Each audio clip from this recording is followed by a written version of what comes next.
ये देखिए train number 05676 धर्मानगर से अगरतला जो जाती है वो तेलियामुरा और जिरानिया के बीच किलोमीटर 149/2-3 में भयंकर लैंड स्लाइड हुआ है। अचानक हमको ये जोरदार बारिश हो रहा है, मूसलाधार बारिश के बीच विजिबिलिटी भी कम था, फिर भी अचानक हमको दिखाई दिया। इमरजेंसी मार के गाड़ी मैंने रोका और सुरक्षित रुक गया, नहीं तो गाड़ी जो है भयंकर एक्सीडेंट हो सकता था। ये देखिए कितना बड़ा लैंडस्लाइड हुआ है।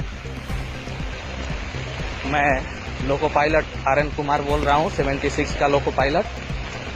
बहुत जबरदस्त लैंडस्लाइड हुआ है यहाँ पर और मैंने गाड़ी अभी भी हो रहा है, अभी भी लैंडस्लाइड जो है